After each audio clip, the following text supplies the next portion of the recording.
बीच बीच में कभी कभार कुछ फोटोज या वीडियो क्लिप थी। उनकी वेडिंग ड्रेसेस ट्राई करने की फोटोज थी, साथ में डायमंड रिंग चूज करने की फोटोज थी और साथ में वेडिंग वेन्यू चूज करने की फोटोज थी। जहां तक उस वीडियो की बात है, उसने उसे खोला था, एक स्क्रीनशॉट लिया था, पूरी वीडियो का सबसे रिप्रेजेंटेटिव फ्रेम और वही फ्रेम जो जियांग वबाई उसे सबसे ज्यादा दिखाना चाहता था। वो दोनों पेरेंट्स और भाइयों के ग्रुप के सामने वो और जियांग वबाई पैशनेट किस कर रहे थे। उसके दिमाग की टनी हुई तार अचानक टूट गई। उसके दिल में एक ना कही जाने वाली पैनिक उठी। उसका चेहरा कुछ शेड्स पीला पड़ गया, लेकिन उसके मुंह से यही निकलता रहा, फ्री वर्ड्स। मुझे इस पर यकीन नहीं है। वो खड़ी हुई और ऊपर बेडरूम की तरफ भागी, लेकिन उसके पांव बेकाबू हद तक कमजोर महसूस हो रहे थे। जब वो ऊपर जा रही थी, उसने लापरवाही से एक सीढ़ी मिस कर दी और एक जोरदार थड़ के साथ उसका पूरा जिस्म सीढ़ियों से नीचे गिर गया। तेज दर्द ने उसे थोड़ा होश में लाया। उसने अपने दांत पीसे, हैंडरेल को पकड़ा और खड़ी हो गई। उसने खुद को फिर से ऊपर घसीटा, इस बार शायद इसलिए क्योंकि वो थोड़ा आहिस्ता चली थी, कोई और एक्सीडेंट नहीं हुआ। वो कामयाबी से बेडरूम में वापस पहुंच गई। एक ही नज़र में उसने देखा कि कमरे में सिर्फ उसकी चीज़ें बची थीं। मुझसे रिलेटेड सारी आइटम्स बिना किसी निशान के गायब हो चुकी थीं। यहाँ तक कि बेड साइड टेबल्स पर उनकी साथ वाली तस्वीर का फोटो फ्रेम भी, उसके अंदर की फोटो अब गायब हो चुकी थी। अपनी असली जगह पर सिर्फ खाली फ्रेम रह गया था। यान शुआंग को कुछ एहसास हुआ और उसकी आंखों में फिर से पैनिक की झलक आई। उसने वार्डरोब खोली और फिर ड्रॉर्स खोले। उसकी चीज़ें निकालने के बाद वो जगह खाली हो गई। बेडरूम, बाथरूम, स्टडी, उसने विला में हर वो जगह ढूंढी जहां उनसे रिलेटेड चीज़ें हो सकती थीं, लेकिन उसे अब उससे रिलेटेड एक भी आइटम नहीं मिली। पुराना वक्त याद करते हुए जब मैंने अचानक कहा था मैं डीप क्लीन करना चाहता हूँ और फिर हमारी सारी कपल आइटम्स फेंक दी थीं, इस लम्हे उसे आखिर समझ आ गया कि उसने तब ऐसा क्यों किया था। वो सच में इतना हार्टलेस था। उसने उसके लिए एक भी मेमोरी नहीं छोड़ी थी। उसके दिल की बेचैनी सच होने वाली थी, लेकिन उसे अब भी यकीन नहीं आ रहा था। वो 5 साल से डेटिंग कर रहे थे। वो जाहिर तौर पर उससे इतना प्यार करता था। वो इतना क्रूअल कैसे हो सकता था कि उसे ऐसे अबैंडन कर दे। उसे अपनी आंखों पर यकीन नहीं आ रहा था। उसके दिमाग में बस एक ही ख्याल बचा था कि उसे ढूंढे और उससे साफ साफ पूछे। उसे ये भी नहीं पता था कि वो कर क्या रही है। जब उसे होश आया, वो लिविंग रूम में वापस थी और फोन पर पहले ही डायल टोन बज रही थी। वो काफी देर तक बजता रहा और दूसरी तरफ से आखिरकार उठा लिया गया, शायद क्योंकि देर हो चुकी थी। ऐसा लग रहा था जैसे वो अपनी नींद से जगा हो और उसने बिना देखे फोन उठाया कि कौन कॉल कर रहा है। उसकी आवाज में अब भी थोड़ी नींद थी। हेलो, कौन है? शिन्ही, मैं हूँ, वो कुछ मुश्किल से बोली, डरती हुई कि कहीं वो हैंगअप ना कर दे, ये सोच करके ये कोई न्यूसेंस कॉल है। तुम कहाँ हो? मैं तुमसे मिलना चाहती हूँ। और हमारी साथ वाली फोटोज कहाँ है? जिस पल वो बोली, मेरी कॉन्शियसनेस पूरी तरह जाग गई। मैंने अपना फ़ोन उठाया और जब मैंने स्क्रीन पर साफ तौर पर 2 वर्ड्स देखे, मैंने एक गहरी सांस ली, मिसकैलकुलेटेड। मैं साइलेंट रहते हुए उसका नंबर ब्लॉक करना भूल गया। दूसरी तरफ से यान शुआंग ने मुसलसल कई बार मेरा नाम पुकारा, जिससे मेरे दिल में डिस्गस्ट की एक लहर उठी। मिस यी, आपकी शादी होने वाली है। आपको एक ज़रूरी डिस्टेंस मेंटेन करनी चाहिए। वो फोटोज़, मुझे लगता है कि जब मिस्टर जियांग विला में मूव करेंगे तो वो इन चीज़ों को देखकर खुश नहीं होंगे, इसलिए मैंने वो सब जला दी हैं। जहाँ तक मिलने की बात है, मुझे लगता है ये और भी अननेसेसरी है। आप किसी और से शादी करने वाली है, आप मुझ जैसे एक्स बॉयफ्रेंड से क्यों मिलेंगी? ये सुनकर कि हमारी साथ वाली सारी फोटोज जला दी गई हैं, यान शुआंग को ऐसा महसूस हुआ जैसे उसके दिल से खून बह रहा हो। लेकिन जिस चीज़ ने उसे ज़्यादा दुख दिया वो थी सख्त रिजेक्शन। शिंघी, मैं ब्रेकअप से राज़ी नहीं हूँ। मेरे और जियांग वबाई के बीच जो है वो तुम क्या सोचते हो?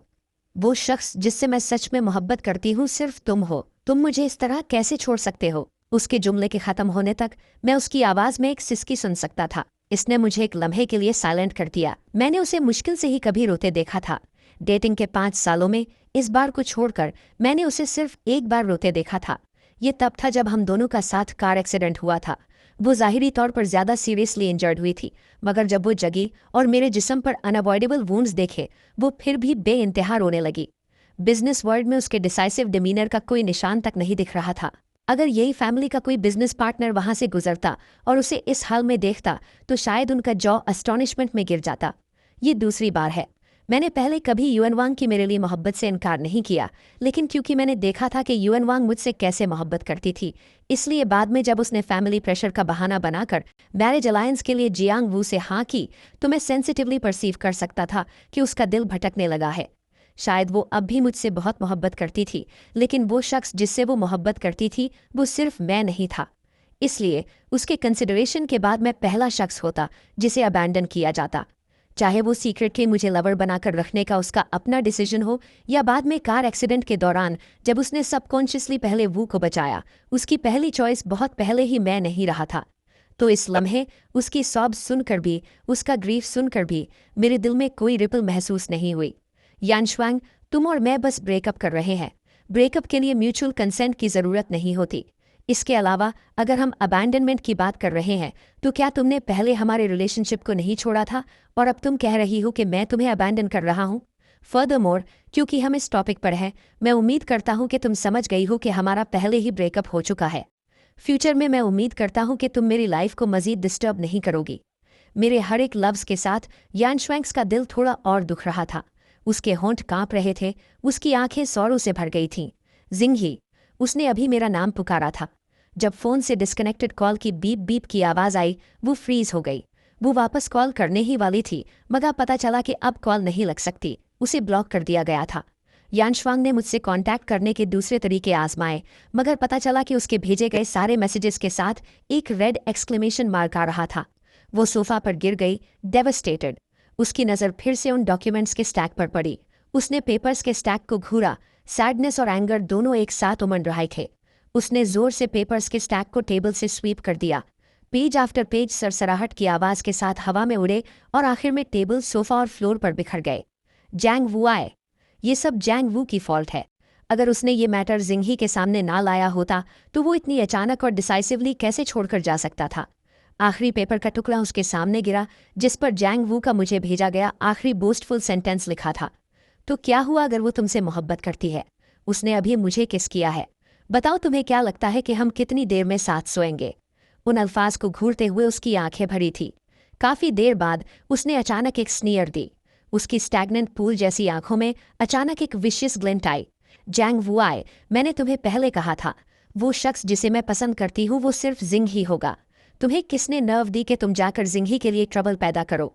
अगर तुम्हें शादी करने का इतना ही शौक है तो कैसा रहेगा अगर मैं तुम्हें एक बिग गिफ्ट दूं? कैसा रहेगा? मुझे कोई अंदाजा नहीं था कि यूएन वांग क्या सोच रही थी। मैंने एक्सप्रेशनलेसली यूएन वांग के नाम से सेव फ़ोन नंबर को ब्लैक लिस्ट में डाल दिया। इसी के साथ मैंने उसके बाकी सारे अकाउंट्स को भी ब्लैक लिस्ट में डाल दिया। तभी मैंने अपना फ़ोन वापस रखा और गहरी नींद सो गया। उस रात मैं बहुत सुकून से सोया, क्योंकि तीसरे दिन मेरी शांघा ग्रुप में जॉब शुरू होनी थी।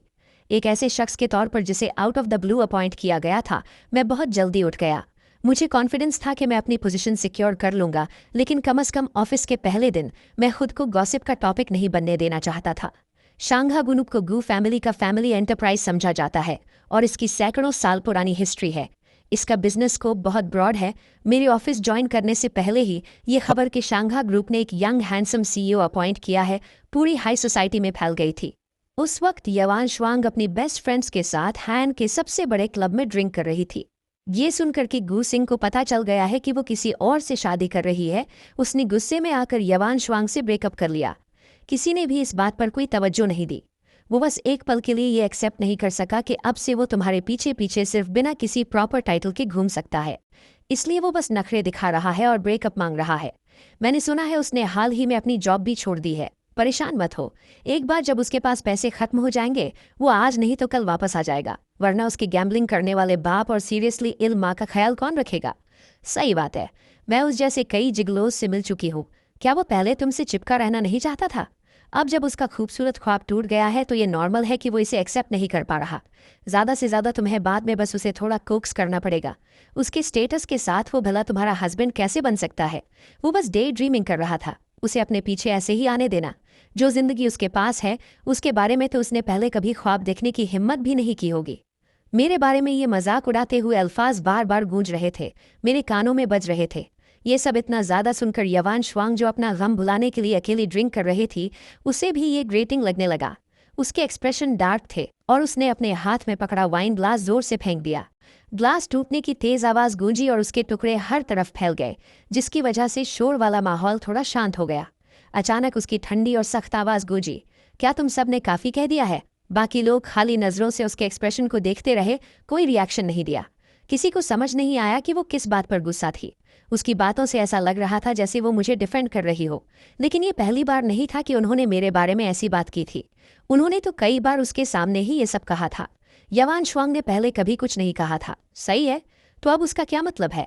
आखिरकार लिऊ चैन चैन जो उसके सबसे करीब खड़ी थी, उसने तेवरी चढ़ाई और खामोशी तोड़ने के लिए पहले बोली, मगर उसकी बातों में उसके गुस्से का कोई लिहाज नहीं था।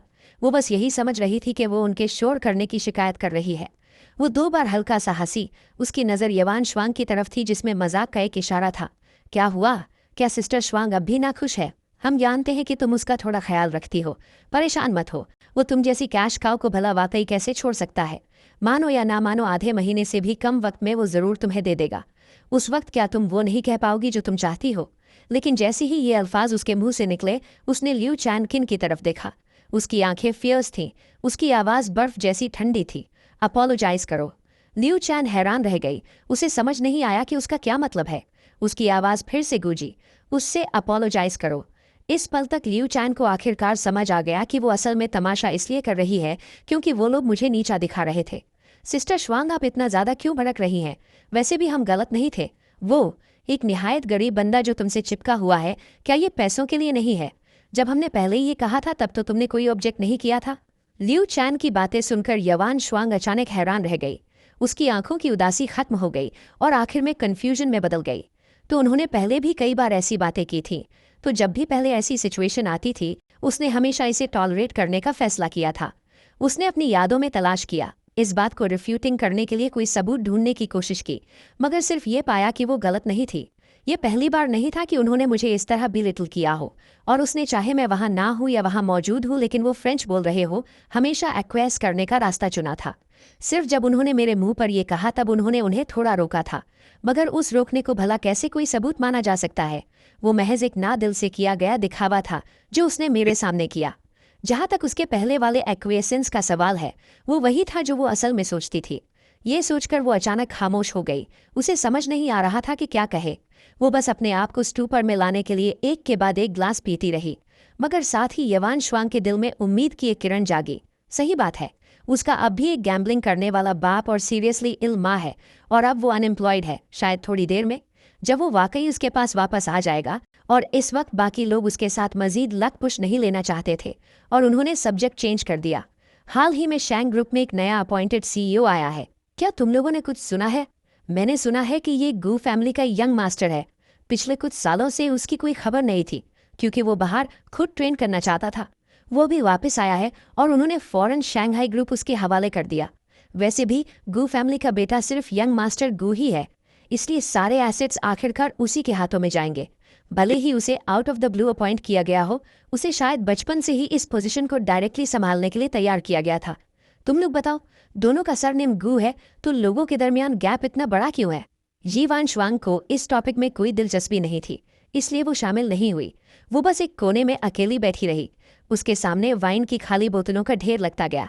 वो ध्यान से नहीं सुन रही थी, तो नेचुरली उसने उन्हें ये कहते हुए नहीं सुना। कुछ साल पहले गू फैमिली का यंग मास्टर ट्रेनिंग के लिए बाहर गया था और अभी हाल ही में घर वापस आया है। इसलिए उसने ये नहीं सोचा कि शायद वो बातें जो मैंने उसके लिए छोड़े हुए नोट पर लिखी थी, पार्टी खत्म होने तक वो सब सच थी। रात काफी हो चुकी थी। यीवान श्वांग ने बहुत ज्यादा वाइन पी ली थी और उसके कदम अनस्टेडी हो गए थे। लिऊ चिनचिन और बाकियों ने उसकी अनस्टेबल स्टेट देखी और उन्हें उसे अकेला घर भेजने में सुकून नहीं मिला। वो सिर्फ जियांग वू को कॉल कर सकते थे। जब तक वो वहां पहुंचा, यीवान श्वांग के पास सिर्फ लिऊ चिनचिन बची थी। उसे आता देख उसने जल्दी से यीवान श्वांग को उसके हवाले कर दिया। ब्रदर इन लॉ, मैं सिस्टर श्वांग आपके हवाले करती हूँ। आपको सिस्टर श्वांग को हिफाजत से घर ले जाना होगा। ये कहते हुए उसने उसे एक मीनिंगफुल ग्लांस भी दिया। उसने अपनी कार कीज ली और सीधा प्राइवेट रूम से बाहर चली गई, सिर्फ यीवान श्वांग को छोड़कर जो अनकॉन्शियसनेस की हद तक ड्रंक थी। और जियांग वू वो उसे ई फैमिली विला नहीं ले गया, बल्कि सीधा अपने विला ले गया। बड़ी मुश्किल से कमरे में पहुंचने के बाद उसने उसे नरम बेड पर लेटा दिया। उसने थॉटफुली उसका चेहरा साफ किया और आखिरकार ध्यान से उसके बराबर में लेट गया। श्वांग, वैसे भी हमारी जल्द शादी होने वाली है, ये बस थोड़ा पहले हो गया। उसके बराबर बैठी औरत ने ये जाने बगैर कि क्या उसने उसकी बात सुनी थी, उसे एम्ब्रेस में भर लिया।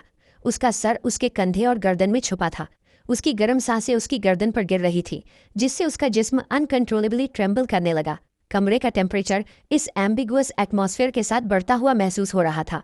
लेकिन अगले ही सेकंड जो नाम उसने पुकारा, उसने उसके दिल को जो सीने से बाहर निकलने वाला था फौरन अपनी जगह वापस भेज दिया।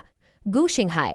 उसने और कोई मूव्स नहीं दिखाए, बस उसे जोर से अपनी बाहों में भर लिया, जैसे अगर उसने छोड़ा तो वो एक बार फिर डिसअपियर हो जाएगा। जियांग वो उसकी बाहों में खामोशी से लेटा रहा, कोई हरकत नहीं की, लेकिन उसकी आंखों में एक विशियस ग्लिंट चमका।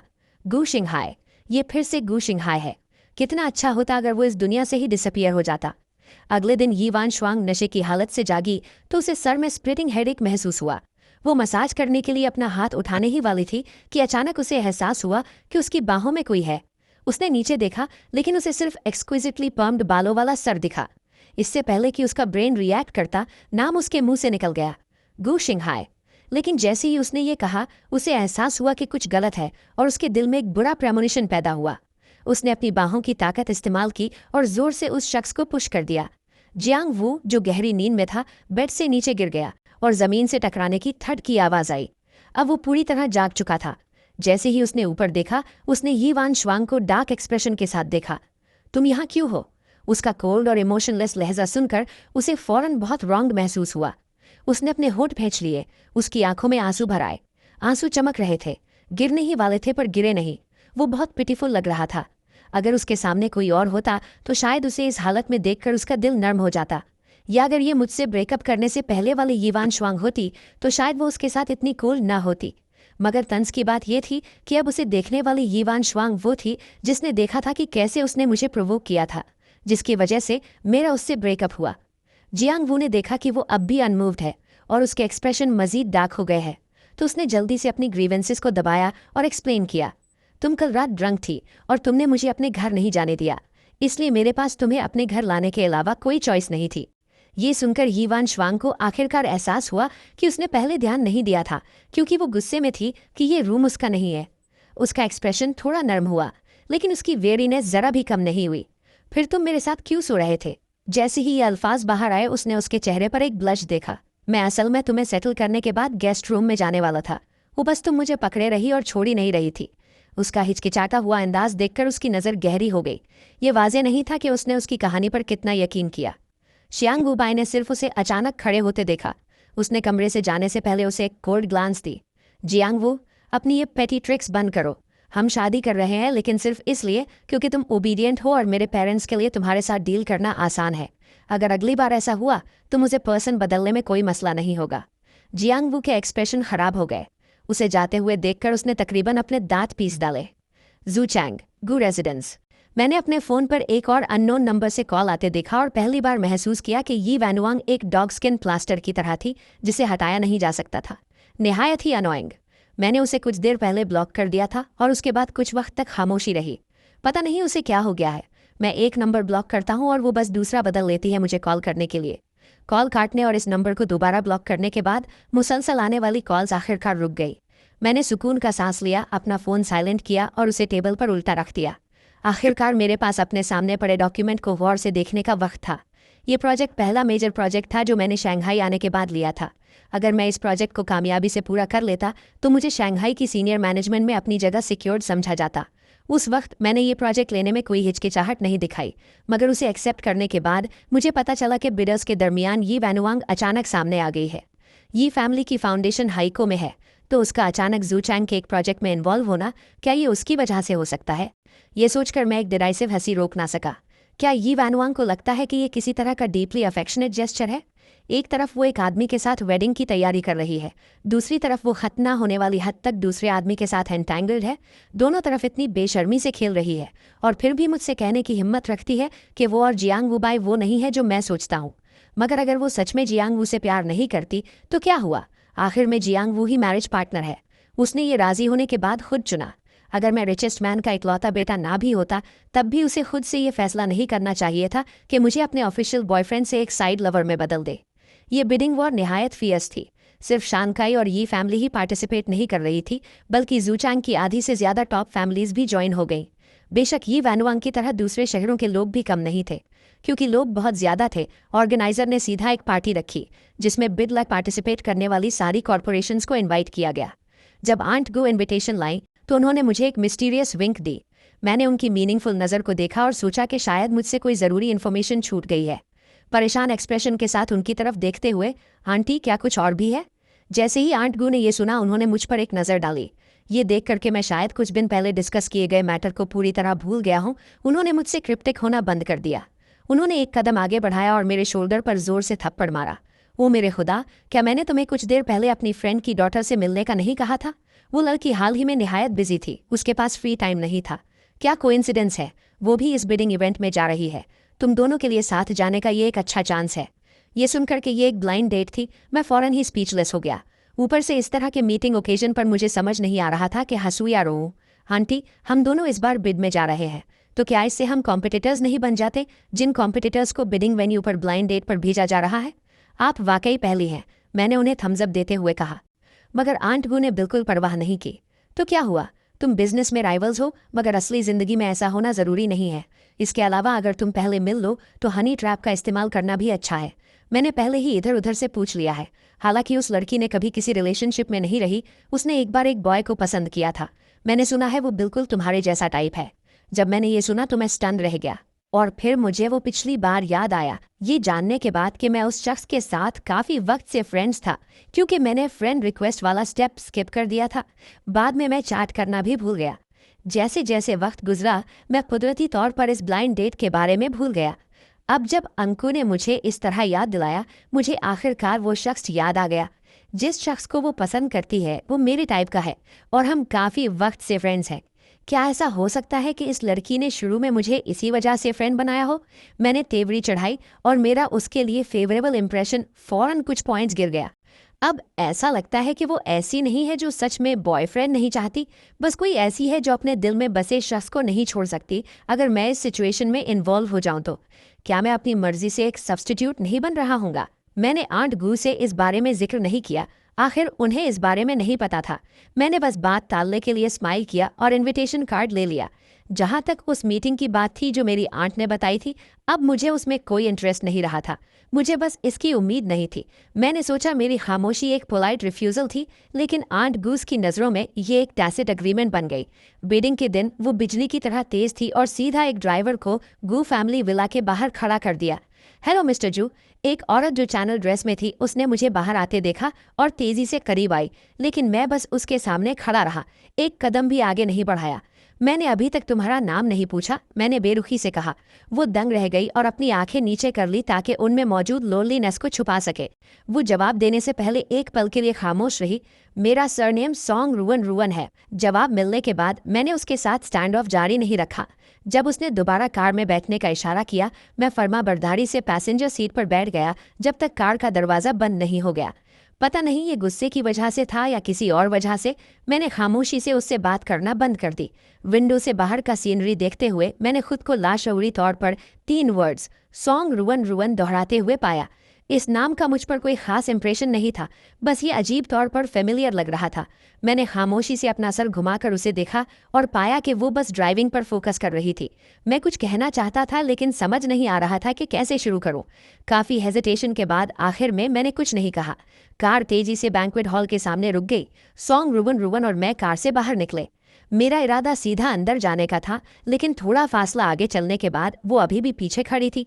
मैंने सर घुमाकर देखा तो पाया कि वो वहाँ डेज्ड एक्सप्रेशन के साथ खाली नज़रों से खड़ी थी। क्या हुआ? मैंने हैरत से पूछा। उसने अपने होंठ भींच लिए और सीधा मुझे देखा। दूसरे लोग और उनके डेट्स सब एक दूसरे के आमे नाम अंदर जा रहे थे। पता नहीं क्यों, अगरचे सॉन्ग रुवन रुवन के चेहरे पर कोई रिपल नहीं थी, लेकिन मैं उसके चेहरे पर दुख का एक असर महसूस कर सकता था। मैंने हल्के से अपना गला साफ किया और थोड़ा हिचकिचाते हुए उसके पास गया ताकि मैं उसके साथ आर्म्स लिंक कर सकूं। साथ में हम बैंक्वेट हॉल की तरफ बढ़े। जैसे ही हम दरवाजे के करीब पहुंचे, मैं खुद को पूछने से ना रोक सका, क्या हम पहले एक दूसरे को जानते थे? जिस लम्हे उसमें मेरा सवाल सुना, सॉन्ग रुवन रुवन की आंखों में डिसअपॉइंटमेंट की एक झलक गुजरी। इसे सच में मेरे बारे में कुछ याद नहीं है। जैसे ही मैंने सोचा कि वो इस सवाल का जवाब नहीं देगी, उसने एक गहरी सांस ली और खामोशी तोड़ दी। हम हाई स्कूल क्लासमेट्स थे, बस मैं हमेशा वो थी जो कोने में बैठी रहती थी। वो अकेली और खामोश थी, हमेशा क्लास में सबसे आसानी से ओवरलुक होने वाली शख्स। यहाँ तक कि उसके पेरेंट्स द सॉन्ग्स पूरा साल काम में बिजी रहते थे और तब उनके पास उसकी केयर करने का वक्त नहीं था। क्योंकि सॉन्ग रुवन रुवन हर दिन अपनी ही दुनिया में खोई रहती थी, वो बात करने आने वाले क्लासमेट्स को बेरुखी से रिएक्ट करती थी। इसलिए अगरचे वो किसी भी तरह प्लेन लुकिंग नहीं थी, ज्यादा लोगों को वो याद नहीं थी, बिल्कुल मेरी तरह जो अब उसके साथ था। वो मुझे काफ़ी लंबे वक्त से पसंद करती थी, तब से जब मैंने पहली बार उससे बात की थी। उन दूसरों के बरक्स जो बस एक प्रिफंक्ट ग्रीटिंग देते थे और फिर कभी उससे कांटेक्ट नहीं करते थे, और मैं उस वक्त उसकी खामोशी की वजह से उसे इग्नोर नहीं करता था। मसला जो भी हो, जो कुछ भी हो रहा हो, मैं संजीदगी से सब क्लासमेट्स के ओपिनियंस पूछता था, उसे समेत। मैं वो शख्स बन गया जो उसकी ज़िंदगी में आया, वो जो उससे सबसे ज़्यादा बात करता था, वो उसकी ज़िंदगी की अकेली लाइट भी बन गया। लेकिन बाद में उसने बेशुमार बार अपनी शर्म और खामोशी से नफरत की, जिसने उसे सिर्फ इतनी हिम्मत दी कि ग्रेजुएशन में ईयर बुक में मौजूद अकेली इन्फॉर्मेशन का इस्तेमाल करके मुझे फ्रेंड बनाए। लेकिन उसने एक बार भी मुझसे कॉन्वर्सेशन शुरू नहीं की, क्योंकि उसे लगता था कि उस जैसा ऑर्डिनरी पर्सन मेरे लायक नहीं है। यहाँ तक कि बाद में उसने साइकोलॉजिकल ट्रीटमेंट के दौरान अब्रॉड पढ़ाई की। पहली बार जब उसने मेरे बारे में पूछने की हिम्मत की तो उसे खबर मिली कि मेरी पहले से ही एक गर्लफ्रेंड है। उस वक्त उसने सोचा कि जब तक मैं खुश हूँ, मैं उसकी ज़िंदगी में हमेशा के लिए एक पासर बाय बनकर ठीक रहेगी। उसने करीबन हार मान ली थी, लेकिन फिर उसने खबर सुनी कि मेरी अपनी गर्लफ्रेंड के साथ ब्रेकअप हो गया है, इसलिए वो वापस आ गई। इस लम्हे तक सॉन्ग रुवन रुवन से ये एक्सप्लेनेशन सुनने से पहले मुझे अपनी याददाश्त के किसी कोने में उससे जुड़ी टुकड़ों में बनती यादें नहीं मिली थीं। मगर माजी की उस खामोश क्लासमेट के बारे में सोचना और फिर इस औरत को देखना जो अब पार्टी में हिस्सा ले रही है और इतनी नेचुरली कोऑपरेशन नेगोशिएट कर रही है, मुझे अब भी यकीन नहीं आ रहा। मैं जज्बाती होकर आह भरे बगैर ना रह सका। हमने एक दूसरे को कुछ सालों से नहीं देखा, तुम इतनी बदल गई हो, तुम और भी ब्यूटीफुल हो गई हो। मेरी आखिरी बात सुनकर वो अपने कानों के किनारों तक शर्मा गई। बैंक्वेट हॉल बहुत रौनक वाला था, बहुत से लोग वेडिंग में हिस्सा लेने आए थे। बैंक्वेट हॉल में हमारे दाखिल होने के थोड़ी देर बाद ही एक और मर्द और औरत अंदर आए। मैंने सिर्फ शोर सुना और रिफ्लेक्सिवली सर घुमाकर एंट्रेंस की तरफ देखा। मुझे उम्मीद नहीं थी कि मेरी नज़रें सीधा न्यू कमर्स से टकरा जाएंगी। गू शिंगही हैरान होने की एक साथ आई आवाज़ ने बैंक्वेट हॉल में मौजूद दूसरे लोगों की तवज्जो खींची। सबकी नज़रें हॉल के एंट्रेंस की तरफ मुड़ गईं। जहाँ तक मेरी बात है, जिसे ज़बरदस्ती तवज्जो मिल रही थी, मैंने तेवरी चढ़ाई। आखिरकार यी फैमिली और जियांग फैमिली HC की टॉप फैमिलीज हैं, तो फिर ये वान शुआंग और Jiang Wu Bi Hu Chang की पार्टी में आकर ऐसा सीन क्यों क्रिएट कर रहे हैं? उनमें किसी बड़े खानदान जैसा एटिकेट और कंपोजर बिल्कुल नहीं है। उनके साथ उलझने के डर से मैंने अपने पीछे मौजूद उन दोनों पर कोई तवज्जो नहीं दी और उसके बजाय मुड़ते हुए सॉन्ग रुवन रुवन के हाथ में हाथ डाला और तेजी से हॉल के अंदर की तरफ बढ़ गया। ये वान शुआंग पहले तो हैरान थी कि मैं यहाँ क्यों दिखा, फिर उसने मुझे अपने बराबर वाली औरत के साथ हाथ में हाथ डाले सीधा आगे बढ़ते देखा। एक पल में गुस्से ने उसे पागल कर दिया और उसने अपने बराबर में खड़े जियांग वूबी को बिल्कुल इग्नोर कर दिया और तेजी से हमारे पीछे आई, जोर से सवाल करते हुए, गू शिंगही, ये कौन है, तुम इसके साथ क्यों हो? जब जियांग वूबी तेजी से पीछे आया तो उसने ये वान शुआन का जलन से भरा सवाल सुना। जियांग वूबी ने कुछ नहीं कहा, उसकी नजरें हमारे जुड़े हुए हाथों के दरमियान घूम रही थी। कुछ देर बाद उसका चेहरा मौकरी से भर गया। और क्या हो सकता है, तुमसे ब्रेकअप के बाद जरूर इसने किसी और का सहारा ले लिया होगा, वरना इसकी स्टेटस के साथ ये भला इस वेडिंग पार्टी में कैसे आ सकता है? वो पूरे यकीन से बोला, ये वान शुआंग के उतरे हुए चेहरे और आसपास के लोगों की अजीब नजरों से बिल्कुल बेखबर। गू फैमिली हु चैंग की सबसे अमीर फैमिली है। मैं सबसे अमीर आदमी का इकलौता बेटा हूँ। क्या मुझे किसी पार्टी में आने के लिए किसी और का सहारा लेने की जरूरत है? पता नहीं ये दो अजनबी कहाँ से आ गए। अगर सबसे अमीर आदमी के बेटे को भी बिडिंग में हिस्सा लेने के लिए किसी और का सहारा चाहिए तो फिर यहाँ और कौन क्वालिफाइड होगा? लेकिन क्योंकि एक अच्छा शो देखने को मिल रहा था, इसलिए भीड़ में किसी ने उन्हें याद दिलाने की जहमत नहीं की। मैंने अभी तेवरी चढ़ाई ही थी कि मेरे बराबर मौजूद सॉन्ग रुवन रुवन का चेहरा ठंडा पड़ गया और उसने हाथ बढ़ाकर ये वान शुआंग की रिस्ट पकड़ ली। अगले ही सेकंड ये वान शुआंग को अपनी रिस्ट पर एक शदीद जोर महसूस हुआ। शायद सॉन्ग रुवन रुवन के अचानक इस मूव की उम्मीद नहीं थी। वो कॉट ऑफ गार्ड हो गई और दर्द से तकरीबन चिल्ला उठी।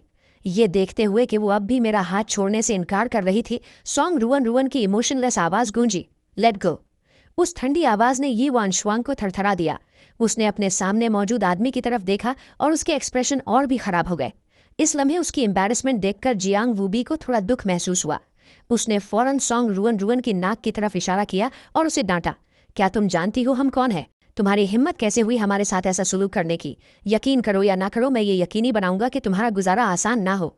हालांकि ये वान शुआंग ने कुछ नहीं कहा, मगर उसकी आंखों में मलिशियस चमक देखकर और इस बात से कि उसने एक बार भी जियांग वूबी की बकवास नहीं रोकी, मैं जान गया था कि उसके ख्यालात बिल्कुल जियांग वूबी जैसे ही थे।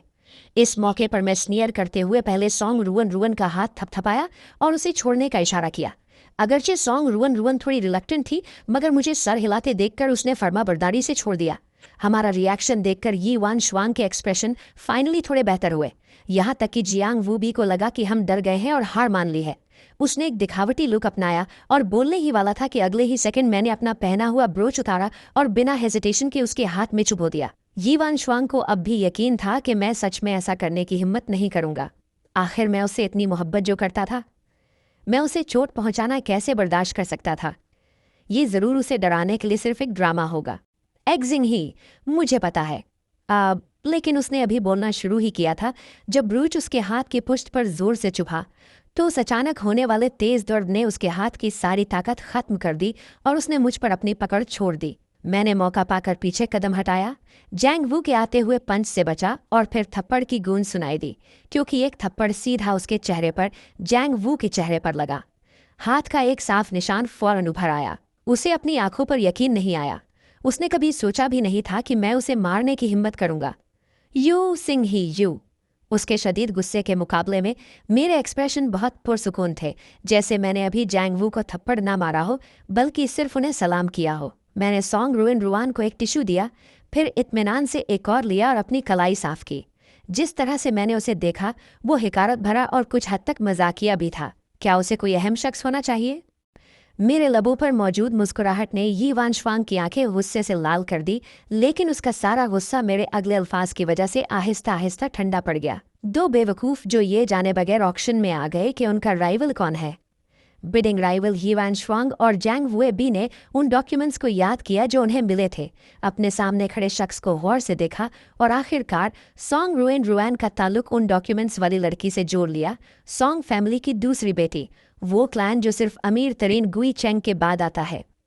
अगरचे यी और जैंग फैमिलीज हाई चेन में टॉप टियर हैं, वो गू और सॉन्ग फैमिलीज के सामने कुछ भी नहीं है। इस लम्हे शुरू में कहे गए दो अल्फाज लेट गो के अलावा सॉन्ग रुइन रुआन जो अब तक खामोश थी, आखिरकार फिर से बोली, ये पूछने के बजाय कि क्या तुम जानती हो कि तुम कौन हो, तुम्हें अपने बराबर वाले शख्स से पूछना चाहिए कि हम कौन हैं। उन दो अल्फाज ने फौरन यी वान शुआंग और जैंग वुए को हैरान कर दिया। तो उसका मतलब ये था कि सिर्फ वो नहीं, बल्कि मैं भी बिडिंग में हिस्सा लेने आया था। दूसरे बिडिंग पार्टिसिपेंट्स यकीनन मैं नहीं था, तो जो अकेला बचा था वो सिर्फ गू फैमिली का यंग मास्टर ही हो सकता था, हु चैंग के सबसे अमीर आदमी का अकेला बेटा। ये महसूस करते ही यी वान शुआंग और जैंग वू के चेहरे अचानक जर्द पड़ गए। इधर उधर देखा तो उनके गिर्द मौजूद हुजूम के चेहरों पर एक अच्छा तमाशा देखने के एक्सप्रेशंस थे। इस वक्त वो दोनों ये कैसे नहीं समझ सकते थे कि वो खुद वो क्लाउन्स हैं जिन्हें देखा जा रहा है। यी वान शुआंग का चेहरा पहले पीला और फिर लाल हो गया और अब उसका ऑक्शन में हिस्सा लेने का कोई इरादा नहीं था। वो जिल्लत के साथ जल्दी से बैंक्वेट हॉल से निकल गई। उसे जाते देखकर जैंग वू ने मुझे नफरत भरी नज़र से देखा और वो भी उसके पीछे भागा। मैंने उसकी नफरत भरी नज़र देखी, लेकिन मैंने उस पर कोई तवज्जो नहीं दी। आखिर ये पहली बार नहीं था कि जैंग वुए बाई ने मुझसे नफरत की हो। जैंग वुए बाई का अकेला सहारा जैंग फैमिली और यी वान शुआंग के साथ वो दिखावे का मैरिज अलायंस है। यी वान शुआंग जैंग वुए बाई के साथ अलायंस मैरिज के लिए उस वक्त राजी हो सकती थी जब वो अभी भी मुझसे मोहब्बत करती थी। तो जब वो फ़वाइद जो जैंग वुए बाई उसे पहुंचा सकता था कम हो जाएंगे, तो वो कुदरती तौर पर किसी और के लिए जैंग वुए बाई को छोड़ देगी। जहाँ तक जैंग फैमिली का सवाल है, मुझे कुछ करने की ज़रूरत भी नहीं है जब तक जैंग फैमिली को ये पता चल जाए कि जिस शख्स की जैंग वुए ने तौहीन की है वो गू फैमिली है। उसे छोड़ने वाले सबसे पहले जैंग फैमिली ही होगी। लेकिन फ़िलहाल मेरे लिए सबसे अहम चीज़ ही ऑक्शन है। जैसे ही ये ड्रामा ख़त्म हुआ, ऑर्गेनाइज़र आखिरकार सामने आया। उसने उन दोनों पर एक नज़र डाली जो पहले ही गाड़ी में बैठकर अपनी जान बचाकर भाग चुके थे। कुछ नहीं कहा और बस खामोशी से अपने जहन में उनके नाम काट दिए। बिडिंग का अमल संजीदा और ड्रामाई था, लेकिन आखिर में मैंने फिर भी प्रोजेक्ट जीत लिया। वापसी के रास्ते पर अब भी सॉन्ग रुइन रुआन ही थी जो मुझे घर छोड़ने जा रही थी। गाड़ी सीधी चलती रही। इस बार खामोशी तोड़ने वाली सॉन्ग रुइन रुआन थी। क्या तुम अब भी उसे पसंद करते हो? उसने अचानक पूछा और मैं एक लम्हे के लिए दंग रह गया, इससे पहले कि मुझे समझ आता कि वो किसके बारे में बात कर रही है। मैं फौरन खामोश हो गया। तुम इस नतीजे पर कैसे पहुंची? मुझे लगा कि तुम ब्लाइंड डेट के लिए इसलिए राजी हुए क्योंकि तुम्हें पता था कि वो वहां होगी, इसलिए तुम मुझे उसे उकसाने के लिए अपने साथ लाए। आखिरकार जब हम पहली बार मिले थे तो मेरा रवैया बिल्कुल दोस्ताना नहीं था। अगरचे बाद में ये वान श्वांग के लिए मेरा रवैया भी दोस्ताना नहीं था। वो अभी भी ये सोचे बगैर नहीं रह सकी कि कहीं मैं उसे भूल तो नहीं गया, और जब हम पहली बार मिले तो थोड़ा रेजिस्टेंट क्यों था, तो फिर मैं ब्लाइंड डेट के लिए राजी क्यों हुआ। ये मेरी आंट का सजेशन था, मैं बस देखने चला गया। लेकिन मेरी ये आदत नहीं कि एक इंसान के लिए तड़पूं और दूसरे के करीब हो जाऊं। पार्टनर के लिए मेरी रिक्वायरमेंट लॉयल्टी है, इसलिए मैं खुद को भी इसी स्टैंडर्ड पर रखता हूँ। शायद पार्टी में जो कुछ हुआ उसकी वजह से हम करीब आ गए। मैंने अब बहुत पेशेंस से उसके सवाल का जवाब दिया। हम दोनों ने स्मॉल टॉक की और कार जल्द ही गू फैमिली मैंशन के सामने रुक गई। मैंने उसे गुड बाय कहते हुए हाथ हिलाया, फिर मुड़ा और मैंशन के अंदर चल दिया। जैसे ही मैं दरवाजे के करीब पहुंचा, मेरे कदम अचानक रुक गए। मैंने मुड़कर पीछे देखा तो पाया कि उसकी कार अभी भी उसी जगह खड़ी थी और स्टार्ट होने का कोई साइन नहीं दिखा रही थी। मैं वापस उसकी तरफ गया और कार विंडो ठीक वक्त पर नीचे हुई। उसने अपनी पलकें झपकाई और मेरी तरफ थोड़ी डेज्ड और कंफ्यूज्ड एक्सप्रेशन के साथ देखा। मिस्टर गू, क्या कुछ और बात है? हम क्लासमेट्स हैं, इतना फॉर्मल होने की ज़रूरत नहीं है। अब से तुम मुझे बस एग्जिंग ही बुला सकती हो। उसके बात करने के अंदाज में हेजिटेशन महसूस करते हुए मैं मुस्कुराया। लेकिन मैं ब्लाइंड डेट के लिए सिर्फ अपनी आंट की वजह से राजी हुआ था। मेरा असल में किसी नए रिलेशनशिप को शुरू करने का कोई इरादा नहीं था। तो अभी के लिए हम बस एक दूसरे को फ्रेंड्स की तरह ट्रीट करते हैं। ये कहने के बाद मैंने उसे फिर से हाथ हिलाया और सच में एक नॉर्मल फ्रेंड की तरह ग्रीट किया। Drive home safely. Mansion gate के पीछे मेरा साया आहिस्ता आहिस्ता गायब होते देखकर उसके चेहरे पर एक हल्की सी मुस्कुराहट आ गई। सॉन्ग रुआन रुआन ने इतने सालों तक इंतजार किया है, उसे यकीनन थोड़ा और इंतजार करने में कोई मसला नहीं है। जैसा कि मैंने कहा, अभी के लिए हम सिर्फ फ्रेंड्स हैं। इसके अलावा स्ट्रेंजर्स से फ्रेंड्स बनकर वो उस रात बहुत कंटेंट थी। हाई चेंग में उन दो लोगों के बरक्स जो सारी रात करवटें बदलते रहे, सॉन्ग रुआन रुआन और मैं दोनों बहुत सुकून से सोए। अगली सुबह तक मेरी आंख नहीं खुली जब तक मेरे फ़ोन की कंटिन्यूस रिंगिंग ने मुझे जगा नहीं दिया। मैंने ग्रॉगी आंखें खोली तो देखा कि मेरा सोशल मीडिया अकाउंट लोगों की फ्लडिंग से क्रैश हो चुका था। नोटिफिकेशन की आवाज़ें आती जा रही थी और एक सरसरी नज़र डालने पर पता चला कि वो सब मलीशियस इंसल्ट्स थी। तभी हाईचेंग के एक नंबर से कॉल आई। मैंने कॉल उठाई और पता चला कि वो एक फ्रेंड था जिसे मैं हाईचेंग में कई सालों से जानता था। एग्जिंग, क्या तुमने ऑनलाइन टॉक देखी है? ये नेटिजन्स इतने फिकल हैं कि जो भी कोई कहे उस पर यकीन कर लेते हैं। वो तो यहाँ तक र्यूमर्स फैला रहे हैं कि रिचेस्ट मैन का बेटा किसी और का थर्ड व्हील है। तुम्हें जल्द ही इसे क्लैरिफाई करना चाहिए ताकि जिन लोगों ने तुम्हें स्लैंडर किया है उन्हें उनकी डिजर्व की हुई पनिशमेंट मिल सके। जैंग जुन ने सांस लेने तक का वक्त नहीं लिया और अल्फाज की बौछार कर दी। उसकी रैपिड ब्रीदिंग साफ बता रही थी कि वो कितना गुस्से में था। उसके एक्सप्लेनेशन सुनकर मुझे आखिरकार सारी स्टोरी समझ आ गई। पता चला कि कल जैंग वुबाई के हाईचेंग वापस लौटने के बाद भी वो गुस्सा नहीं भूल पाया था, और इस बात का फायदा उठाते हुए कि उसकी युवान श्वांग से एंगेजमेंट हो चुकी थी, उसने सच को ट्विस्ट किया और क्लेम किया कि मैंने उसके और युवान श्वांग के रिलेशनशिप में इंटरफेयर किया था। उसने यहाँ तक कि एविडेंस रिलीज किए कि उनकी एंगेजमेंट के बाद भी युवान श्वांग मेरे साथ रह रही थी।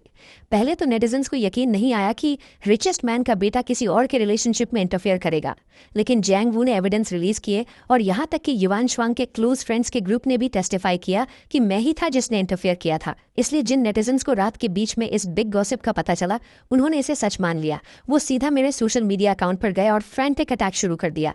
तुम्हारा खानदान इतना रिच है, क्या तुम्हें किसी ने मॉरल्स नहीं सिखाए कि दूसरों की फैमिलीज में इंटरफेयर नहीं करते? और तुम रिचेस्ट मैन के बेटे हो। ऐसा कुछ करना वाकई मॉरली करप्ट और शेमलेस है। इन इंसल्ट्स के दरमियान कुछ लोग ऐसे भी थे जो फिशिंग इन ट्रबल्ड वाटर्स कर रहे थे। उन्होंने मेरा अकाउंट ढूंढा और फिल्दी लैंग्वेज इस्तेमाल की। अल्फाज बहुत क्रूर और वल्गर थे, सच में अनबेरेबल थे। बेशक कुछ रैशनल नेटिजन्स भी थे जिनका कहना था कि पहले मेरे रिस्पांस का इंतजार करना चाहिए। कम से कम आप सिर्फ एक साइड की स्टोरी पर यकीन नहीं कर सकते। बस मसला ये था कि उन कमेंट्स के नीचे भी ज्यादातर रिप्लाईज वैसी ही इंसल्ट्स थी। मैं हैंडल कर लूंगा। क्या तुम भूल गए कि मैं रिचेस्ट मैन का अकेला बेटा हूँ? कंपनी का लीगल डिपार्टमेंट सिर्फ दिखावे के लिए नहीं है। उसने झूठी बातें बनाने की हिम्मत की है तो उसे फाइनल कॉन्सिक्वेंसेस फेस करने के लिए तैयार रहना चाहिए। मेरा कॉन्फिडेंट टोन सुनकर जियांग जुन ने आखिरकार सुकून का सांस लिया। उसने कॉल काटने से पहले मुझे थोड़ा और तसल्ली दी। कॉल काटने के बाद मैं वापस ऑनलाइन गया देखने के लिए कि सिचुएशन कहाँ तक डेवलप हुई है। जब मैंने वो बदनीयत रुसवाइयाँ देखी तो ये कहना झूठ होगा कि मुझे बिल्कुल गुस्सा नहीं आया। बस बात यह थी कि मुझे सही से समझ नहीं आ रहा था। वो मुझे नीचा दिखाया करते थे क्योंकि उन्हें लगता था कि मेरा गरीब फैमिली बैकग्राउंड ये वान श्वांग के लायक नहीं था। अब जब नेटिजन्स को भी मेरी आइडेंटिटी पता चल गई है कि मैं सबसे अमीर आदमी का बेटा हूँ, तो उनकी ये हिम्मत कैसे हुई कि वो जियांग वू के साथ मिलकर मुझ पर तोहमत लगाए? मेरे चेहरे पर सर्दी थी जब मैं ऑनलाइन कमेंट्स के स्क्रीनशॉट्स ले रहा था। तभी फ़ोन दोबारा बजा। वो एक अननोन नंबर था। थोड़ी देर हिचकिचाहट के बाद मैंने फ़ोन उठा लिया। जिंग हे, क्या तुम अब ठीक हो? ऑनलाइन बातों पर ध्यान मत देना। मुझे मालूम है तुमने वो सब नहीं किया और इस वजह से गुस्सा मत होना। मेरा यकीन है कि फादर और मदर गू ने पहले ही इसे हैंडल कर लिया है। अगर तुम्हें किसी भी चीज़ में मेरी मदद चाहिए तो बस मुझसे पूछ लेना। सॉन्ग रुआन रुआन की आवाज़ में नरमी और फिक्र सुनकर मैंने अपने दिल में दबी हुई फ्रस्ट्रेशन को ख़त्म होते महसूस किया। मैं हल्का सा हंस पड़ा और फिर कहा, ठीक है, मैं इतना कमज़ोर नहीं हूँ, ये सिर्फ एक अफवाह है, मैं इसे खुद हैंडल कर सकता हूँ। ये देख करके मैं अब भी अच्छे मूड में था। सॉन्ग रुआन रुआन का परेशान दिल आखिरकार सुकून में आ गया। वो फ़ोन रखना नहीं चाहती थी, लेकिन उसे समझ नहीं आ रहा था कि इस वक्त वो मज़ीद क्या कह सकती है। लाइन के दोनों तरफ एक लंबी खामोशी छा गई। फ़ोन स्क्रीन के जरिए उस तवील खामोशी में ऐसा लग रहा था कि हम एक दूसरे की हल्की सांसें भी सुन सकते हैं। आखिर में मैंने ही इस खामोशी को तोड़ने की पहल की। सॉन्ग रुआन रुआन, शुक्रिया। हालांकि मुझे उन बेबुनियाद अफवाहों से कोई फ़र्क नहीं पड़ेगा। तुम्हारी फ़िक्र के लिए शुक्रिया। मैंने खामोशी से आखिरी जुमला अपने दिल में कहा और फिर जल्दी से फ़ोन रख दिया। दूसरी तरफ सॉन्ग रुआन रुआन ने डिस्कनेक्ट हुआ फ़ोन पकड़ा हुआ था, बस ये महसूस करते हुए कि वक्त कितनी जल्दी गुजर गया। काश के वक्त हमेशा के लिए उसी लम्हे पर रुक जाता। बिल्कुल इसी तरह लाइन के दोनों सिरों पर दो लोग एक पुरसुकून दुनिया में खामोशी से एक दूसरे की सांसें सुन रहे थे। उसके लिए इतना ही काफ़ी था। जब फादर और मदर गू ने पहली बार सुना कि मुझे साइबर बुली किया जा रहा है तो उन्हें इतना गुस्सा आया कि वो ज़ोर ज़ोर से कोसने लगे। वो तकरीबन खुद यी वान श्वांग और जियांग वू और उनके बदमाश दोस्तों के गैंग को ढूंढने निकल गए थे लड़ाई शुरू करने के लिए। एक हरामी और एक, उन्हें वाकई अपनी लिमिट्स का नहीं पता। मेरे बेटे पर तोहमत लगाने की हिम्मत, सच में एक नया पैदा हुआ बछड़ा शेर से नहीं डरता। हमारी गू फैमिली को उकसाने की हिम्मत। मदर गू ने फादर गू की बातें सुनकर सीधा अपनी आंखें घुमाई। कैसा नया पैदा हुआ बछड़ा? मेरी नज़र में वो बस एक जोड़ा है। मुझे फादर और मदर गू का गुस्सा ठंडा करने में बहुत मुश्किल हुई। उन्हें ऐसे देखकर मुझे समझ नहीं आ रहा था कि हंसूं या रोऊं। ठीक है मॉम, डैड, फिक्र ना करें, मैं उन्हें बिना वजह खुद पर हावी नहीं होने दूंगा। उन्होंने बातें बनाने की हिम्मत की है तो उन्हें कीमत चुकाने के लिए तैयार रहना चाहिए। जियांग फैमिली रेजिडेंस, हाई छैंगिंग। यी वान श्वांग का चेहरा उदास था जब उसने बुरी तरह रोते हुए जियांग वू को देखा। उसकी आंखों में सिर्फ नफरत बची थी। क्या मैंने तुमसे नहीं कहा था कि बेहतर होगा तुम अपनी इन छोटी चालाकियों से बाज आ जाओ? मैंने पहले सोचा था कि तुम अभी भी कुछ काम के हो और तुम्हें अपने पास रखने का प्लान किया था। तुम वाकई बहुत निगर हो। ली यू चान और दूसरों से सीधा राब्ता करना, जिंग हे पर तोहमत लगाने के लिए। लगता है मैं तुम्हारे साथ ज़्यादा ही नरम रही हूँ। उसने उसका चिन दबाया और उसे ऊपर देखने पर मजबूर किया। वो अपना सर हिलाता रहा लेकिन उसे उस पर तरस नहीं आया। यी वान श्वांग, वो साफ तौर पर सबसे अमीर आदमी का बेटा है, फिर भी उसने 5 साल तक तुमसे ये छुपाया, ये दावा करते हुए कि उसकी फैमिली गरीब थी। अब हमने उसे नाराज़ कर दिया है। क्या तुम्हें वाकई लगता है कि उसके दिल में अब भी तुम्हारे लिए जज्बात हैं? इससे पहले कि वो बाद में बदला ले, क्यों ना हम मिलकर गू फैमिली को पूरी तरह नीचा दिखा दें? उसकी बातें सुनकर यी वान श्वांग के हाथ की पकड़ आखिरकार थोड़ी ढीली हुई। सही बात है, वो साफ तौर पर सबसे अमीर आदमी का बेटा है, फिर भी उसने 5 साल तक उससे ये छुपाया। अगर उसे पहले पता होता कि वो सबसे अमीर आदमी का बेटा है तो उसे किसी और के साथ मैरिज अलायंस करने की ज़रूरत नहीं पड़ती। उसने उसकी बनाई हुई झूठी आइडेंटिटी को कभी कमतर नहीं समझा था और यहाँ तक कि उसे अपने साथ रखने के लिए भी तैयार थी। लेकिन उसका क्या? उसने इस मौके का फ़ायदा उठाया उसे पूरी तरह छोड़ने के लिए, और यहाँ तक कि उसे इतना बड़ा नुकसान पहुँचाया। तो वो कि उसके नोबल स्टेटस की हिफाजत करे, बस उसे भी अपने साथ गिरने दे और फिर इंतज़ार करे जब तक उसके पास कोई रास्ता न बचे। क्या ये बेहतर नहीं होगा अगर वो वापस आए और उस पर रिलाई करना पड़े? आखिरकार जब वो गया था उसने उन दोनों से जुड़ी हर चीज़ फेंक दी या जला दी थी। सब जला दिया था। जब तक वो मजबूती से पकड़े रखेंगे और छोड़ेंगे नहीं, क्या उस पर थर्ड व्हील का ठप्पा नहीं लग जाएगा? ये वान श्वांग ने जियांग वू के चिन से अपनी पकड़ छोड़ दी और जब उसने उसे देखा तो आखिरकार उसकी आंखों में थोड़ी सी इत्मीनान की झलक थी। फिर तुम्हें मजीद मेहनत करनी होगी। तुम्हें उसे उसके अमीर तरीन के पोजीशन से पूरी तरह नीचे खींच लेना होगा। बोलने के बाद वो मजीद नहीं रुकी, बल्कि मुड़ी और जियांग वू का मैंशन छोड़कर चली गई।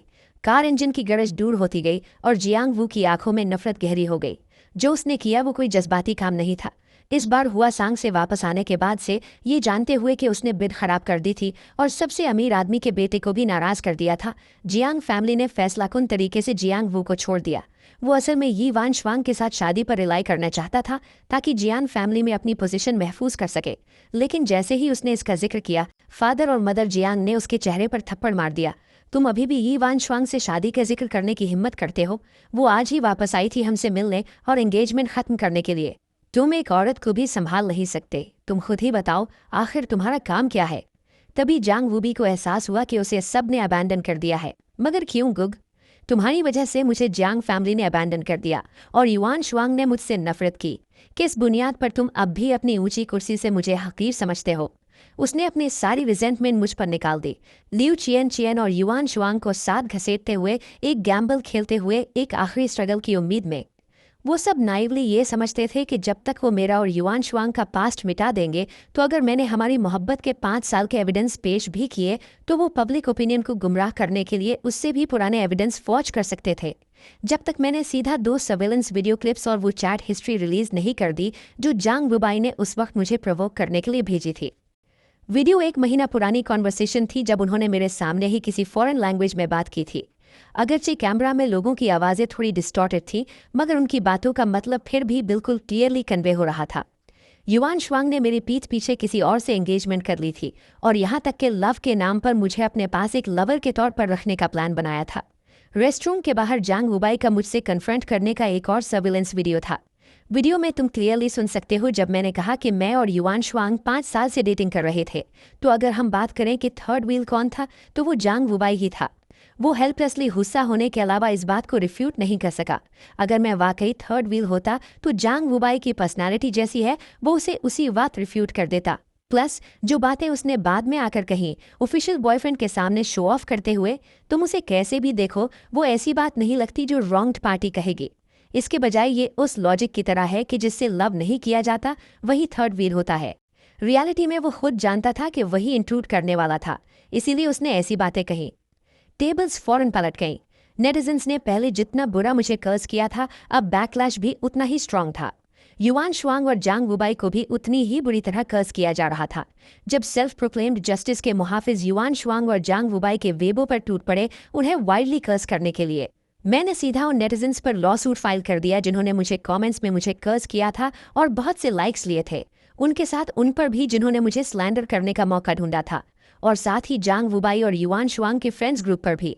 उन सब को सू कर दिया गया। मैंने खुद फॉलोअप नहीं किया कि आगे क्या हुआ, मगर शिंगजी के लीगल डिपार्टमेंट को इसे हैंडल करने की फुल अथॉरिटी दे दी। जब मैंने दोबारा अपने सोशल मीडिया अकाउंट पर लॉगिन किया तो कमेंट सेक्शन आखिरकार काफ़ी क्लीन था। ओकेजनली जो चंद क्लाउन सामने आते उन्हें फ़ौरन म्यूट कर दिया जाता। म्यूट पीरियड खत्म होने का इंतजार करने के बाद जैसे ही वो अपनी वाइल्ड टॉक जारी रखने वाले होते, उन्हें अपने इनबॉक्स में कोर्ट समन्स मिल जाता। इस बार वो आखिरकार पूरी तरह बिहेव करने लगे। जहां तक वेल इंटेंशनड और कंफर्टिंग कमेंट्स की बात थी, मैंने एक अलग वेबो पोस्ट डाला। आसमान का जाल वसी है, अगर चेस का मैश बड़ा है, कुछ भी इससे बच नहीं सकता। सिर्फ गिल्टी कॉन्शियंस वाले ही र्यूमर से डरते हैं। जहां तक मेरी बात है, मैं सिर्फ अपने लेजिटिमेट राइट्स को प्रोटेक्ट करने के लिए लॉ का इस्तेमाल करता हूं। जांग वुबाई को पूरी तरह अबैंडन कर दिया गया था। मैंने बाद में होने वाले वाकयात पर ज्यादा ध्यान नहीं दिया। मुझे यकीन है कि शिंगजी के लीगल डिपार्टमेंट की कैपेबिलिटीज़ के साथ वो उन्हें ज़रूर मुनासिब प्राइस पे करने पर मजबूर कर देंगे।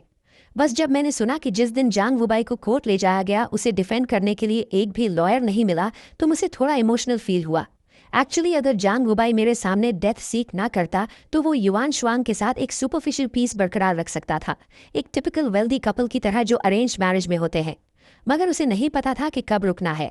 जब मैं अभी युआन शुआंग के साथ था, वो मुझे ड्राइव अवे करना चाहता था। मैं पहले ही जा चुका था। फिर भी उसने अपनी सारी ग्रीवेंसेस मेरे सर थोंप दी, मुझे अपने पैरों तले स्टॉम्प करने पर जिद की, और आखिर में उसे ये आउटकम मिला, जिसमें युआन शुआंग के फ्रेंड्स ग्रुप भी शामिल था, जिसकी लीड लियू चियन चियन कर रही थी, जो हमेशा पावरफुल की चापलूसी करते और वीक को ट्रैम्पलिंग करते थे, ये मानते हुए कि बैकग्राउंड ही सब कुछ डिटरमिन करता है। बाद में जब उन्हें एहसास हुआ कि उनके साथ रिकन्सिलिएशन की कोई गुंजाइश नहीं है, तो उन्होंने जांग वुबाई के साथ कोल्यूडिंग का रास्ता अपनाया और आखिर में सबको एक साथ सू कर दिया गया। क्या ये वाकई ज़रूरी था? इसके कॉन्ट्रास्ट में इस फार्स का सेंट्रल कैरेक्टर युआन शुआंग, क्योंकि उसने कभी कोई स्टेटमेंट पोस्ट नहीं किया था और सिर्फ साइलेंट रही थी, एक्चुअली वो खुद को इस मामले से डिस्टेंस करने में कामयाब रही। जिस दिन ये मामला सेटल डाउन हुआ, लीगल डिपार्टमेंट का एक रिप्रेजेंटेटिव मुझसे मिलने आया ताकि मुझे रिजल्ट्स रिपोर्ट कर सके। क्योंकि सर्कमस्टांसेस सीरियस थे, वो ग्रुप अब भी कोर्ट में शाउट कर रहा था कि वो रॉन्ग नहीं है। अपनी फॉल्ट एडमिट करने का उनका एटीट्यूड टेरेबल था। प्लस मैंने रिकंसाइल करने से मना कर दिया। एंड में उन सब को 2 साल प्रिजन की सज़ा सुना दी गई। बाद में नेटिजन सब मजाक उड़ाने लगे कि अमीर बच्चों के एक ग्रुप को रोते हुए जेल जाते देखना सच में एक रेयर साइट थी। शायद ऐसी जो आप जिंदगी में सिर्फ एक बार ही देखते हैं। उनका फाइनल वर्डिक्ट जानने के बाद मुझे इस बात की कोई परवाह नहीं थी कि बाद में क्या हुआ। बस मैंने कभी ये एक्सपेक्ट नहीं किया था कि युआन शुआंग मुझे फिर से ढूंढते हुए आएगी। उस वक्त मैं सॉन्ग रुआन रुआन के साथ डिस्कस कर रहा था कि काम के बाद कहाँ खाना खाना है, जब रिसेप्शनिस्ट का इंटरनल फ़ोन बजा। प्रेसिडेंट गू एक मिसी आपसे मिलना चाहती हैं। जब मैंने ये सुना, मैं एक पल के लिए हैरान रह गया। मैंने अपने बराबर में बैठी सॉन्ग रुआन रुआन को देखा, जिसने सिर्फ 1 महीने में वाई ग्रुप को इतना सप्रेस कर दिया था कि वो अपनी पुरानी पहचान का सिर्फ एक साया रह गया था। मैंने एक पल के लिए सोचा, फिर भी मान गया। मैं काफ़ी क्यूरियस भी था। ऐसी सिचुएशन में जहाँ दोनों तरफ से दिखावा पूरी तरह खत्म हो चुका था, वो मुझसे क्या चाहती होगी। मैंने सोचा ये वान शुआंग आजकल ठीक नहीं होगी, लेकिन जिस पल मैंने उसे असलियत में देखा, मैं फिर से एक पल के लिए दंग रह गया। सिर्फ कुछ महीनों से उसे न देखने के बाद मैं तकरीबन पहचान ही नहीं पाया कि मेरे डेस्क के सामने खड़ी वो बोन थिन औरत, जो हैगर्ड चेहरे के साथ कम से कम 10 साल बड़ी लग रही थी, वही ब्यूटीफुल और चार्मिंग यी वान शुआंग थी जो कुछ वक्त पहले तक थी। लेकिन मैंने सिर्फ एक लम्हे के लिए सरप्राइज्ड हुआ और जल्दी ही वापस अपने उस पुराने रूखेपन पर आ गया जो लोगों को खुद से 1000 मील दूर रखता है। जहाँ तक यी वान शुआन की बात है, उसने मेरे साथ बैठी सॉन्ग रुआन रुआन को देखा। शायद उसने एक्सपेक्ट नहीं किया था कि वो भी यहाँ होगी। उसकी सांसें अनजाने में एक पल के लिए क्योटिक हो गई, लेकिन वो ये भी जानती थी कि अब मेरे सामने बोलने का उसे कोई हक नहीं है। उसका चेहरा दुख से भरा हुआ था, मेरी थोड़ी सी हमदर्दी की भीख मांगते हुए। शिंघे, मैं जानती हूँ मैंने तुम्हारे साथ गलत किया, लेकिन मैंने कभी तुम्हें सच में डिसीव नहीं किया। शुरू से लेकर आखिर तक मैंने सिर्फ तुमसे प्यार किया है। प्लीज़ हमारे पुराने फीलिंग्स की खातिर वाई ग्रुप को बख्श दो। उसका पोस्चर बहुत हम्बल था, उस एरोगेंस से बिल्कुल अलग जो हमारी डेटिंग के वक्त वो सप्रेस करने की कोशिश करती थी, मगर फिर भी हर एस्पेक्ट में नजर आ जाता था। लेकिन मैंने अपने हाथ फैलाए, सर हिलाया और फिर अपने बराबर में सॉन्ग रुआन रुआन की तरफ इशारा किया। वाई ग्रुप को सप्रेस करने वाली मैं नहीं हूँ, तुम उससे क्यों नहीं भीख मांगती? मैं हंसा। मेरे चेहरे पर अब भी मुस्कुराहट थी, लेकिन वो मुस्कुराहट मेरी आंखों तक नहीं पहुंची। इसके अलावा यी वान शुआंग, हमारी पुरानी फीलिंग्स, क्या वो तुमने बहुत पहले ही पूरी तरह एग्जॉस्ट नहीं कर दी थी, जब तुमने मेरी पीठ पीछे किसी और से एंगेजमेंट कर ली और मुझे सिर्फ एक साइड लवर की तरह रखने का प्लान बनाया? जब तुमने अपने दोस्तों के ग्रुप के साथ फॉरेन लैंग्वेज का इस्तेमाल किया ताकि खुलकर मेरा मजाक उड़ा सको और मुझे बिलिटल कर सको बिना उन्हें रोकने का सोचे? जब जियांग वू बाय और तुम्हारे दोस्तों ने मेरे बारे में झूठी कहानियां बनाई, तुमने इतने सुकून से बिहेव किया जैसे कुछ हुआ ही ना हो, और अब तुम मेरे पास भागी चली आई हो पुरानी फीलिंग्स की बात करने। तो उस वक्त तुम्हें क्यों याद नहीं आया कि हमारे बीच फीलिंग्स थी? जैसे ही ये बात कही गई, ये वाइन शुआंग का चेहरा फौरन पीले पड़ गया। इस लम्हे उसे अपने गले में एक कड़वाहट महसूस हुई, जिससे कुछ निगलना भी मुश्किल हो गया। शिंघे, मैं जानती हूँ मैं गलत थी, आई एम सॉरी, लेकिन अगर ये ऐसे ही चलता रहा तो वाई ग्रुप सच में मजीद बर्दाश्त नहीं कर पाएगा। मैंने अब भी नॉन चैलेंटली कंधे उचकाए। अगर वाई ग्रुप बर्दाश्त नहीं कर सकता तो उससे मेरा क्या लेना देना? ये वान शुआंग, उन सब ने अपने किए की कीमत चुकाई है। तुम्हें ऐसा क्यों लगता है कि तुम्हारी एक मामूली सी अपॉलॉजी तुम्हें इस सब से साफ बचा लेगी? लेकिन मैंने तुम्हारे साथ वो सब कभी नहीं किया। उसका चेहरा एंग्जाइटी से भरा हुआ था। वो खुद को जस्टिफाई करने की कोशिश कर रही थी, लेकिन उसने देखा कि जैसे ही मैंने अपनी बात खत्म की, मैंने वो झूठी मुस्कुराहट बरकरार रखने की तकलीफ भी नहीं की। तुमने नहीं किया, तुम बस खड़ी रही और खामोशी से देखती रही। ये वान शुआंग, तुम जैसा बाय स्टैंडर्ड सबसे डिटेस्टेबल होता है। मेरे सामने खड़ी औरत को देखते हुए मेरी आंखों की डिस्गस्ट साफ नजर आ रही थी। ये वान शुआंग, सिर्फ इसलिए कि तुम खामोश तमाशाई बनी रही, तुम्हारे दोस्तों ने मुझसे इतनी मैलिशियसली बात की। सिर्फ इसलिए कि तुम्हारी टैसिट अप्रूवल थी, तुमने जियांग वू बाय को बार बार मुझे चोट पहुंचाने का मौका दिया। अब तुम कह रही हो कि तुमने कुछ नहीं किया। ठीक है, तुम कहती हो तुमने नहीं किया, मैं भी कहूंगा कि मैं वाई ग्रुप को सप्रेस नहीं कर रहा।